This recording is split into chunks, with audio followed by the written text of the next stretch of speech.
नमस्कार, आप देख रहे हैं व्हाइट पेपर। मैं हूं आपके साथ आशा सरमाल। चलिए शुरुआत करते हैं व्हाइट पेपर की बड़ी खबर के साथ ही शुरुआत करते चले। इस वक्त की बड़ी अपडेट बताते चले। अगले हफ्ते जम्मू कश्मीर के दौरे पर केंद्रीय गृह मंत्री आएंगे और सुरक्षा को लेकर जम्मू में उच्च स्तरीय बैठक यहां पर की जाएगी। कठुआ में आतंकियों के खिलाफ लगातार अभियान जारी है, उसकी जानकारी भी ली जाएगी। गृह मंत्री की तरफ से ये दौरा किया जाएगा, सुरक्षा व्यवस्था का हाल भी जाना जाएगा। और इस बीच में लगातार आपने देखा कठुआ के अंदर बार बार संदिग्ध देखे जाने के बाद किस तरह से हालात जम्मू कश्मीर के अंदर बने हुए थे, जहां पर आपने देखा सांबा के अंदर आज हाई अलर्ट पर सिक्योरिटी को रखा गया।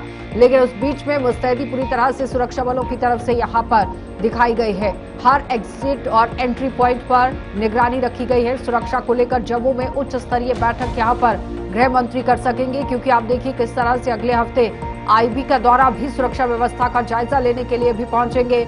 अगले हफ्ते जो यहां पर दौरा होने वाला है काफी अहम इसे माना जा रहा है। सुरक्षा को लेकर जम्मू में उच्च स्तरीय बैठक भी हो सकती है और अगले हफ्ते जम्मू कश्मीर के दौरे पर केंद्रीय गृह मंत्री अमित शाह पहुंचेंगे और तमाम मुद्दों को लेकर जानकारी हासिल की जाएगी।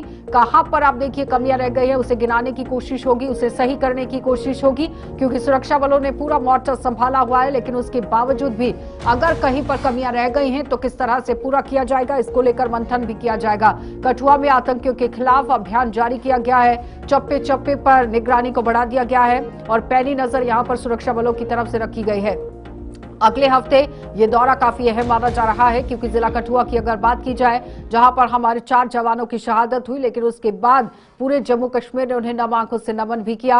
अगले हफ्ते ये बताया गया है कि गृह मंत्री अमित शाह जम्मू कश्मीर के दौरे पर पहुंचेंगे, मंथन किया जाएगा, सुरक्षा व्यवस्था को लेकर यहां पर जानकारी भी जुटाई जाएगी। तो चलिए पैनल की ओर बढ़ जाते हैं, किस तरह का ये दौरा रहने वाला है इसी पर चर्चा कर लेंगे। रजनी सेठी हमारे साथ बीजेपी पार्टी से, बहुत बहुत स्वागत रजनी जी जुड़ने के लिए। जगदीप सिंह है हमारे साथ कांग्रेस पार्टी से, आपका भी बहुत बहुत स्वागत जगदीप जी। आदर्श गुप्ता है हमारे साथ, राजनीतिक विश्लेषक हैं, आपका भी बहुत बहुत स्वागत जुड़ने के लिए। सबसे पहले तो मैं आप ही के पास आऊंगी आदर्श जी, क्योंकि ये दौरा काफी अहम माना जा रहा है। आप देखिए सिक्योरिटी के लिहाज से अगर बात की जाए, तरह तरह के जो आरोप ऑपोजिशन पार्टियों की तरफ से लगाए जा रहे थे उसको लेकर भी काफी अहम ये माना जा रहा है। सबसे पहले तो मैं आपसे ये जानना चाह रही हूँ कि किस तरह से इस पूरे दौरे को आप देख रहे हैं as a expert. Asha ji, सर्वप्रथम आपको और आपके दर्शकों को द्वितीय नवरात्रि की मां ब्रह्मचारिणी की बहुत सी शुभकामनाएं, उनकी तरफ से भगवान की मनोकामना पूरी करे और आपके दर्शकों को ईद की बहुत बहुत मुबारक है। यहाँ तक होम मिनिस्ट्री का विजिट का तल्लुक है, जो एक्सपेक्टेड है कि 6 अप्रैल को यहाँ पे आएंगे। जिस तरह के जम्मू के हालात बनते जा रहे हैं उसका जायजा लेंगे। आपने जैसा कहा हाई लेवल मीटिंग होगी, बॉर्डर पे भी जा सकते हैं, फ्रंटियर पे भी जा सकते हैं। और जिस तरह से जम्मू के अंदर आतंकवाद बढ़ता जा रहा है और एक मांग भी है यहाँ पे स्टेट हुड की, वो भी एक उसको भी देखते हुए। और सबसे बड़ी बात यह है कि हर वक्त हमने दावा किया है कि जम्मू कश्मीर में शांति हो गई है, आतंकवाद खत्म हो चुका है, कश्मीर में G20 हुआ है, हमारे पास इतने विजिटर्स आ रहे हैं, यहाँ पे बहुत कुछ बताया गया उसके बाद 30 के बाद। लेकिन सारे का सारा जो आतंकवाद जो है जम्मू की तरफ जिस तरह से शिफ्ट हो गया और यहाँ पर हर रोज घटनाएं घटती जा रही हैं, और खासकर इन दिनों तो अभी तो इनकाउंटर चल रहा है, कहाँ कहाँ ढूंढ रहे हैं। और 10-9 दिन हो गए अभी भी कुछ भी हाथ में नहीं लगा। यहाँ तक 3 आतंकवादी मारे गए कि यही इनका दावा था, जब 5 इन्होंने देखे थे। और अभी कल ही एक सोशल मीडिया में भी रिपोर्ट आई थी कि किसी घर में वो 3 जो आतंकवादी वो गए हैं, वो खाना मांगा वहां से और वो भाग गया, उसका हस्बैंड बाहर से वहां से खाना वाना लेके चले गए। जो हालात जम्मू कश्मीर बने हुए हैं, इन सब का जायजा लेने के लिए होम मिनिस्टर का एक आना बहुत जरूरी है और आ भी रहे हैं। हालांकि उनको वहीं बैठ के सारी रिपोर्ट मिल सकती है, लेकिन ये एक मनोबल जो बढ़ाने की बात होती है कि जो सुरक्षा बल है उनकी और पुलिस की, तो इसलिए वो 6 तारीख को एक्सपेक्टेड है कि जम्मू का दौरा करेंगे और सब चीजों का जायजा लेंगे यहाँ। ठीक है जगदीप जी, वो कह रहे हैं कि मनोबल बढ़ाने की भी बात हो रही है और साथ साथ में जिस तरह से हालात इस वक्त कठुआ के अंदर भी बने हुए हैं उसको लेकर काफी अहम है दौरा। आशा जी, आपका आभार। आप के सारे दर्शकों को नवरात्रों की शुभकामनाएं और हरियाणा के मेरे मुस्लिम भाइयों के लिए खेद, क्योंकि की छुट्टी रद्द कर दी सरकार ने। रही बात अमित शाह साहब के दौरे की, तो देखिए मैं तो इसे कमजोरी मानता हूँ। तो गृह मंत्री को आना पड़ रहा है और ये बताता है कि संजीदगी किस दर्जे की है और जो रिपोर्ट्स मेरे पास हैं आशा जी, अगर उनकी बात करें तो साल 2021 के बाद एक का एक बहुत बड़े दर्जे पर आतंकी घटनाओं में वृद्धि हुई है। 29 घटनाएं जो है वो 2021 से लेकर 2023 के बीच रिपोर्ट हुई हैं। और अगर हम इस आंकड़े को देखकर चले तो साफ साफ प्रतीत होता है कि कल तक जो मिलिटेंसी कश्मीर संभाग में थी उसका रुख न केवल जम्मू खित्ते की तरफ मुड़ा है, अलबत्ता अब जिस तरीके के सोफिस्टिकेटेड वेपन्स लेकर और उम्दा तकनीक के साथ लैस होकर आतंकी सरहद के उस ओर से इस तरफ धकेले जा रहे हैं, तो मैंने तो पहली दो चर्चाओं में भी बड़ी साफ गोई के साथ कहा था और आज फिर कहना चाहूंगा कि हमारा जो 83.6 मिलियन का बजट है उसकी देख रेख और उसके आवंटन की जिम्मेदारी जिन लोगों पर है गृह मंत्रालय के, जो अमित शाह साहब की अगुवाई में है, मैं उम्मीद करता हूं कि कम से कम उन्हें ये समझ आए कि वो 1.25 मिलियन राष्ट्रीय राइफल कोर 4.3 मिलियन नहीं बिलियन बोल रहा हूँ, ये फर्क समझना होगा, केवल देकर अगर हम सोचते हैं कि हम आतंकवाद और नस्लवाद से लड़ सकते हैं, तो मुझे लगता है F-35 जिसे एलन मस्क साहब जंक बता चुके हैं और राफेल में इतना पैसा हमने पहले खर्च कर दिया, तो अब मुझे लगता है कि हमें इस पर ध्यान देना चाहिए। रजनी जी।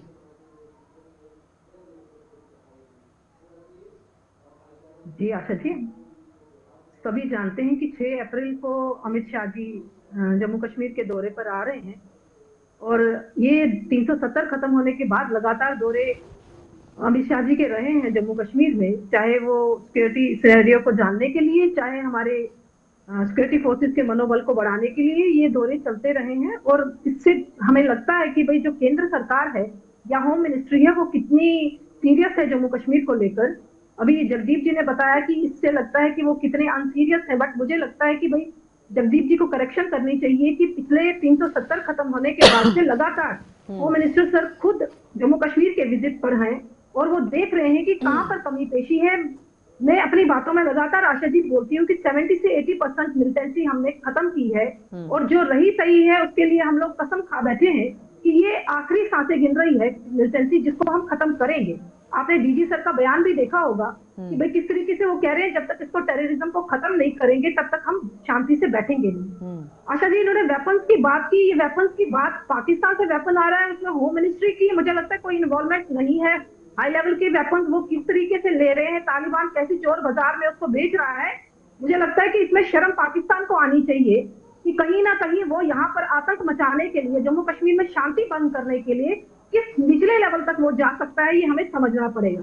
और जो पॉलिटिकल पार्टी जो कोalition में यहाँ बैठी है सामने मेरे, कांग्रेस जिस पॉलिटिकल पार्टी के लोग कहते हैं कि पाकिस्तान के साथ बात करनी चाहिए, मेरा सवाल उनसे है जो यहाँ पर वेपन हाई लेवल के बेचकर जो यहाँ पर टेररिस्ट कहीं ना कहीं हमारे नागरिकों को मारने के लिए बेचते हैं, तो क्या उनकी मंशा है? आप समझ सकते हैं कि उनकी कोalition के जो पार्टनर है वो हमारे सामने हैं। अब ये बजट पर बात कर रहे थे कि हमारे बजट में कमी पेशी है, मुझे लगता है कि आशा जी कहीं पे भी कोई कमी पेशी केंद्र सरकार या होम मिनिस्ट्री नहीं कर रही, चाहे वो जेकेपी को हो चाहे वो आर्मी के वेपन्स को लेकर बात करें, हर फैसिलिटी उनको दी जा रही है, ज्वाइंट ऑपरेशन हो रहा है और यहाँ पर भी जो एक्शन करनी है वो उनको प्री छूट दी गई है कि वो अपनी एक्शन को कंप्लीट करे और टेररिस्ट जो जहाँ भी छुपे हैं उनको खत्म करें। ठीक है, जवाब दीजिए जगदीप जी। आशा जी, मैं रजनी बहन को ससम्मान कहना चाहता हूँ। पहले तो मैं अनुरोध करूंगा कि मेरे वक्तव्य को थोड़ा सा उस पर गहनता से मनन करें, जरूर करें,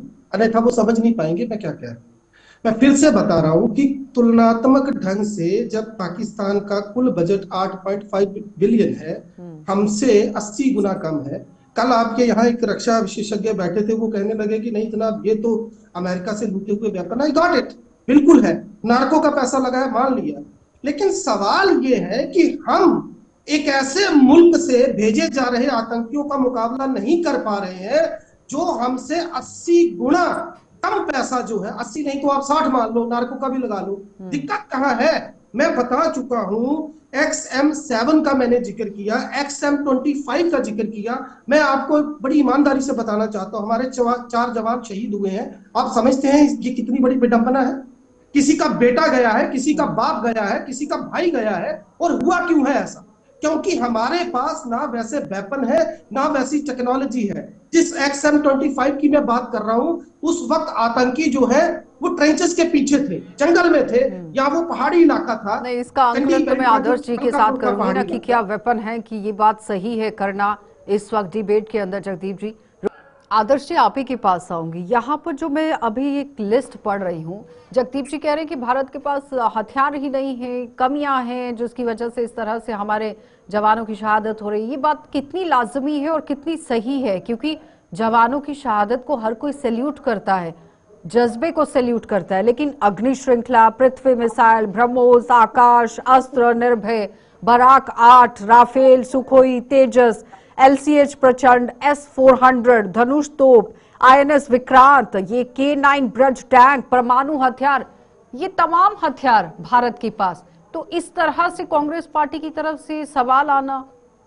मैं इसको लेकर जगदीप जी के पास भी जाऊंगी। पहले आदर्श जी आप। आशा जी, क्योंकि मैं किसी पॉलिटिकल पार्टी से नहीं हूं, मुझे कहना नहीं चाहिए, लेकिन आज मैं बहुत हद तक जगदीप जी से सहमत हूं। हमें लड़ाई कर रहे हैं किससे? पाकिस्तान के साथ। उसके पास वेपन्स है ये सारे, और ये वेपन्स कहां से आए हैं इसका लेना देना नहीं है। कहां से आए हैं, कैसे आए, अमेरिका छोड़ गया, अफगानिस्तान छोड़ गया, उससे लेना देना नहीं है। आपके पास रिपोर्ट्स है, आपके पास सब कुछ है कि उसके तो पास जो मैंने अभी आपको एक डिटेल पढ़कर बताई आदर्श जी, जो एक लंबी लिस्ट आपको मैंने पढ़कर बताई, और भी पता नहीं कितनी लंबी लिस्ट रहेगी, वो सब क्या है फिर? मैं अब वहीं पे आ रहा हूँ। लिस्ट जो आपके पास है, बॉर्डर पे असॉल्ट राइफल को लेकर आप बात कर रहे हैं। आपके पास जो लिस्ट है वो आशा जी, वो आपके युद्ध खुलेआम जो युद्ध होते हैं उनके लिए, ओपन युद्ध के लिए, यहाँ पे प्रॉक्सी वार चल रही है, इसके लिए आपको तैयारी करनी है। जम्मू को इग्नोर इसलिए किया गया कि उन्होंने सोचा कि कश्मीर में आतंकवाद खत्म हो गया, वहां पे पत्थरबाजी आपने खत्म कर दी। जम्मू में तो पत्थरबाजी कोई नहीं थी। आपका 70 साल से पाकिस्तान के साथ लड़ाई चल रही है, युद्ध चल रही है, आज तो नहीं है। और आपने एक बार नहीं बहुत से आतंकवादियों को पकड़ा है, देखा है, हथियारों का पता है, हर चीज का पता है। और बार बार हीरानगर सेक्टर, कठुआ सेक्टर से ही क्यों अंदर घुसे जा रहे हैं, पता है। क्यों नहीं प्लग करने की कोशिश की जाती है, क्यों नहीं उन्होंने वहां से भगाया जाता है? जब हम बार बार इसी बात पे आते हैं, हमारे जवान मारे जा रहे हैं, ये छोटी बात नहीं है। और अभी तक हम पता नहीं लगा पा रहे हैं, अभी तक हम नहीं हमें पता चला कितने आतंकवादी है, कितने यहाँ पे आ चुके हैं। हमें मुकाबला करना है। हमें उनके ये नहीं है कि उनको अमेरिका छोड़ गया, इसलिए वो इतनी लंबी लिस्ट मैंने उन्हें गिना दी, इससे क्या लेना देना है? लेकिन वो कह रहे हैं कि सहमति वो कांग्रेस पार्टी की प्रवक्ता के साथ रख रहे हैं कि वाकई में हथियार नहीं है। तो इस पर तो फिर आप लोगों को काम करने की जरूरत है। हथियार ही नहीं है हमारी पुलिस को, आशा जी, वो ट्रेनिंग भी नहीं है। हमारी पुलिस में वो जवान भर्ती भी नहीं हो पा रहे हैं, 10 साल से पीछे से भर्ती नहीं हो पा रहे हैं। जो हमारे एसपीओ है, एसपीओ को वो ट्रेनिंग नहीं दी जा रही है। इतने खतरनाक हथियारों के साथ किस तरह से युद्ध करना है, उसे उनको पता ही नहीं है बेचारों को। उनसे कभी उनको ऐसी ट्रेनिंग दी नहीं गई है, तो किस तरह से आप एक्सपेक्ट करेंगे उनका मुकाबला करेंगे? रजनी जी जवाब दीजिएगा, पूरा सवाल आपने सुन लिया। वो कह रहे हैं ट्रेनिंग नहीं है, हथियार नहीं है, तो कैसे लड़ेंगे? देखिए, ये मुझे लगता है कि ये बड़ी बचकानी बातें हैं। हमारी पुलिस फोर्स पर ये सवाल खड़ा कर रहे हैं कि उनको ट्रेनिंग नहीं है और वो ऐसे बिना ट्रेनिंग के इन ऑपरेशंस में जा रहे हैं। पहले ये समझने की जरूरत है आशा जी। मान गए आपको भाषण, ये चुनावी भाषण बहुत अच्छे हैं आपके, जिसमें आर्मी भी होती है, जिसमें अलग अलग सिक्योरिटी की एजेंसीज होती है जो इस ऑपरेशन को मुकम्मल करती हैं। इसमें सिर्फ जेकेपी का रूल नहीं है कि भाई वही जाकर इस ऑपरेशन को कवर करेगी। मुझे लगता है कि केंद्र सरकार और हमारी होम मिनिस्ट्री इस लेवल का काम कर रही है कि ये आतंकवादियों के साथ कैसे निपटा जाए। दूसरी बात आदर्श जी ने बोली कि हमें कोई लेना देना नहीं, हथियार कहां से आते हैं। बिल्कुल लेना देना है। अगर वहां चोर बाजार से हथियार आते हैं, उनका एक अलग ही ड्रग्स का बजट हमें मुकाबला करना है मैडम। हमें हथियार कहां से आ रहे हैं, उसका लेना देना नहीं, उनके हथियारों का मुकाबला करना है। मैं आपकी बात नहीं बोली, मेरा जवाब ले लीजिए। रजनी जी, जगदीप जी सवाल करना चाह रहे हैं। रजनी जी, हाँ जगदीप जी, मेरी बात। मैं रजनी बहन फिर बड़े सम्मान के साथ मैं रजनी बहन को बड़े सम्मान के साथ कुछ चीजें उनके समक्ष रखना चाहता हूँ। मुझे यकीन है कि ये ऐसी प्रवक्ता है जो कम से कम जब कोई ऐसा सवाल आता है तो उस पर थोड़ा बहुत इनकी तरफ से पॉजिटिव रिस्पांस रहता है। मैं फिर से बताना चाहता हूँ, 28 मार्च 2025 का ये जो मैंने आपको आंकड़ा पेश किया, दिक्कत क्या है? आपने जो लिस्ट गिनाई, आशा जी, सवाल मैं आपको भी कह दूं, उसमें से मुझे एक हथियार ऐसा बता दीजिए जो आतंकियों के साथ सीधी मुठभेड़ में इस्तेमाल होता है। वो पहले आदर्श जी बता चुके हैं। हम ये नहीं कह रहे कि हमारे पास हथियार नहीं है, try to please get it. मैं सिर्फ ये कह रहा हूं कि जो सीधे इनकाउंटर्स, मुठभेड़े हमारी आतंकवादियों से हो रही हैं। मैं एक एग्जांपल देता हूं आपको। अभी ये पुलिस की बात कर रही थी ना रजनी जी, मैं बताता हूँ। राजबाग इनकाउंटर चल रहा था, आप ही के वरिष्ठ संपादक हैं विनोद जी, मेरे साथ थे। मैंने अपनी आंखों के सामने एक डीएसपी को शहीद होते देखा। कारण सिर्फ इतना था कि वो दीवार से अपना सर उठा के केवल ये देखना चाहते थे कि आतंकी कहाँ है। अगर उसी गन के ऊपर एक मिरर रहे, एक बड़ा छोटा सा मिरर, कोई बहुत बड़ी टेक्नोलॉजी नहीं है, जहां से जो उसको ऑपरेट कर रहा है जवान, वो बड़ी आसानी से दूसरी तरफ देख सकता है। आज जीपीएस का दौर है। मैं सिर्फ ये कह रहा हूं, मैं फिर से बता रहा हूं, 2 मिनट दीजिएगा, ये बहुत इंपॉर्टेंट बात है। ये मेरे जवानों की शहादत का मसला है। काउंटर डिफाइलेड टारगेट इंगेजमेंट कहते हैं इसको। This is known as smart grenade launcher, जो प्रोग्रामेबल है। प्रोटोटाइप ऐसा है, शोल्डर फाइड है, कोई बहुत भारी नहीं है, और माइक्रो चिप टेक्नीशियन है। मान लीजिए वो कोई यहां से 200 मीटर दूर आतंकी छिपा है, 10 ऑब्स्टेकल्स के पीछे छुपा है, लेकिन आपने टारगेट सेट कर दिया, तो जैसे एक मिसाइल एक फाइटर प्लेन का पीछा कर दिया, वैसे वो ग्रेनेड पीछा करके उस आतंकवादी को वहीं नेस्तनाबूद कर देगा। मैं सिर्फ ये कह रहा हूं, आपने केवल और केवल 4.3 बिलियन इंडियन आर्मी का इंसर्जेंसी के लिए एलोकेट किया है, आउट ऑफ 83.6 बिलियन, जहां पर अमेरिका का 895 बिलियन का जो बजट है, उसमें से हमारे बजट में से हम 700 मिलियन तो जहाजों पर खर्च कर दिया हमने। और वो जहाज कौन से हैं जिनको जंग कह रहा है एलन मस्क? F-35 की बात कर रहा हूं मैं। राफेल की आपने डील की, उस पर सवाल है। जिस जज ने सुप्रीम कोर्ट का फैसला दिया, उसको आपने राज्यसभा भेज दिया। टेक्निक का आप लोग बात कर रहे हैं, दावा कर रहे हैं, कहाँ है?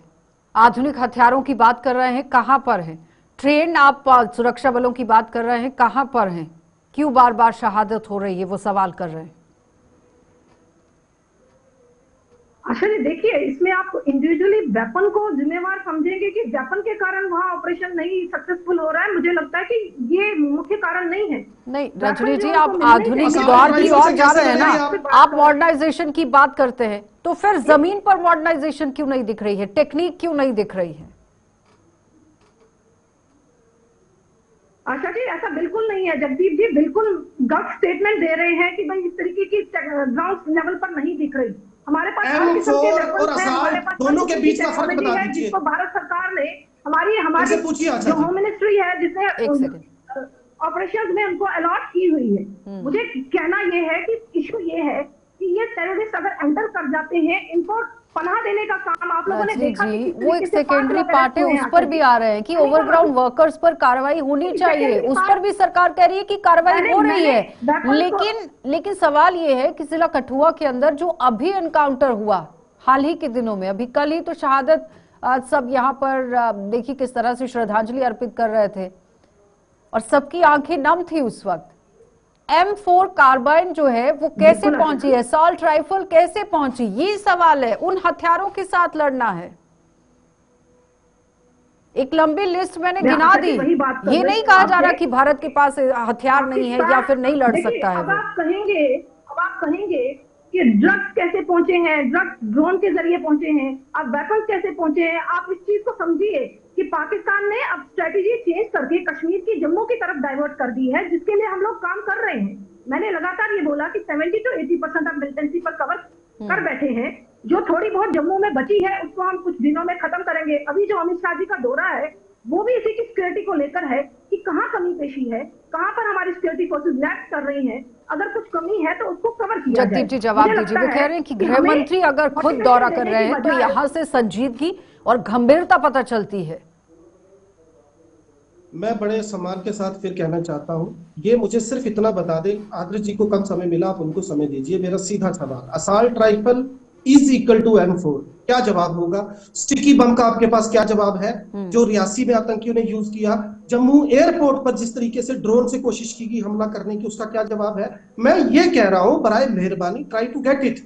पॉइंट केवल इतना है कि ऐसे आतंकियों को, चलिए बाकी छोड़ दीजिए, क्या हमारी पुलिस के पास बुलेट प्रूफ वाहन जो थे वो थे कि वो पहाड़ों पर चढ़ सके?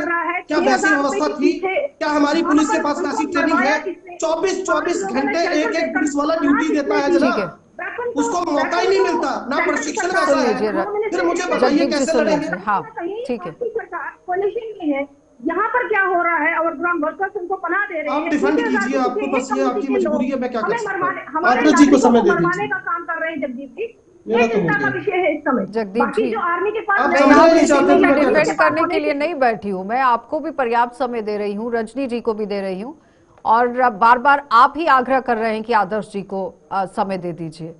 हाँ, मैं कह रहा हूँ उनको दीजिए समय मैं ना, पर्याप्त पर समय ये दे मैम रही नहीं हूँ, समझ रहे, मैं मैं क्या कह डिफेंड रहा करने हूँ। के लिए नहीं मैं तो बैठी कह रहा हूँ, हूँ उनको जहां पर दीजिए। कमियां हैं वही गिनाई नहीं जाएंगी ना। आशा जी, उनको समय नहीं मिला ना, मैं भी आरोप रिस्पेक्ट थोड़े करूंगा, लूंगी उनको समय ऐसे। नहीं मिला। आदर्श जी, नहीं क्या ऐसी कोई लगता है बात नहीं है कैसे बताता हूँ रजनी जी, आपको। स्ट्रैटेजी, आपको एक क्योंकि सेकेंड देखिए आदर्श जी, आशा जी कैसे मैंने स्ट्रैटेजी अब शुरुआत बनाने में की कहा, जरूरत है? देखिए बार बार एक ही बात रजनी जी कह रही है, वो उनको पनाह दे रहे हैं। पनाह कौन दे रहा है? पुलिस की सबसे बड़ी जो ताकत होती है, उसकी पुलिस की अपनी बीट्स होती है, और उनकी हर मोहल्ले में भी एक सिपाही होता है, हर हर जगह उनमें होता है। आपकी जो लिस्ट निकाल के देखिए ना, आपके बिलावर में भी हर जगह पे उनका फोर्स लगा दिया है। आपके पास फोर्स की कमी है, आपके पास आदमियों की कमी है, ये सबसे पहले क्यों नहीं नोट करते इस बात क्या को? बात कर वहां रहे हैं कौन जाता है, कौन नहीं आता, वहां के जर्नलिस्ट चौकीदार को को पता ज्यादा होता समझते है। रजनी हैं कि जी, उसके पहले सुन कभी लीजिए। होता सबसे है। बड़ी बात है, इनको स्ट्रेंथन करने की जरूरत है। हर सबसे पहले तो इनको हथियार तो चाहिए चाहिए लड़ने के लिए, ट्रेनिंग तो चाहिए चाहिए लड़ने के लिए, लेकिन ग्राउंड के ऊपर जो ओवर ग्राउंड अंडरग्राउंड उनका साथ दे रहे हैं, उन तक पहुंचने का क्या जरिया होना चाहिए, ये चीजों को देखने की जरूरत है। ठीक। हमेशा आ रहे हैं, अच्छी बात है, बहुत वो सुरक्षा करेंगे, इन कर्मी बातों कर रहे हैं, बात पे आप होंगे, सामने आ लेकिन जाइए। बार बार एक ही बात पे हम कहेंगे इस बात का आज फिर होता बात है मैन पोलिटिकल पावर पर रुक गई है, स्टेटमेंट दे ट्रेनिंग देना, पर बस रुक उसी गई से है हम अपने रजनी आप को जी। बचा लेंगे, वो सब कुछ नहीं हो सकता। जवाब दीजिए रजनी जी। आशा जी, मेरे को यही समझ नहीं आ रहा, ये या तो समझ नहीं पा रहे, ये या तो ये जेकेपी को ही समझ रहे हैं कि वो ऑपरेशन का हिस्सा होते हैं। मैंने यही बार बार बात आप की कि नहीं ये समझ पा ज्वाइंट रहे, ऑपरेशन सबसे होता है पहले जिसमें जेकेपी आर्मी भी ही इन्वॉल्व जाती है। होती है, जेकेपी भी सबसे होती है, पहले जो एसओजी भी पहली होती पहली है। बेचार कहीं शहादत ना होती कहीं है, वो सारे इन्हीं ग्रुप बेचारों इसको की मिलकर होती है, ऑपरेशन इन्हीं की करते होती है, हैं। जेकेपी वालों की। ऑपरेशन करने बाद के में लिए फोर्स क्या क्या पहुंचती है वहां मापदंड पे, होते चलिए, हैं, बहुत बहुत सीआरपी धन्यवाद बाद में जुड़ने के लिए पहुंचती है, रजनी जी आर्मी आपका, बाद में जगदीप जी पहुंचती है। आपका भी, और आदर्श जी आपका भी। तो फिलहाल अमित शाह का दौरा काफी अहम माना जा रहा है। अटकलें ये लगाई जा रही हैं कि आने वाले समय में अगर जैसे अगले हफ्ते दौरा है, उस पर बड़ा ऐलान देखने को मिल सकता है, क्योंकि जिस तरह से मैन पावर की बात हो रही कि जम्मू कश्मीर पुलिस के अंदर मैन पावर की कमी है, उसे पूरा करने के लिए क्या कुछ बड़े ऐलान रहेंगे, हथियारों को लेकर किस तरह से यहाँ पर अब गहनता से चर्चा की जाएगी और आगे की स्ट्रैटेजी किस तरह से बनाई जाएगी, ये देखने वाली बात है। आप देखते रहिए कार्यक्रम।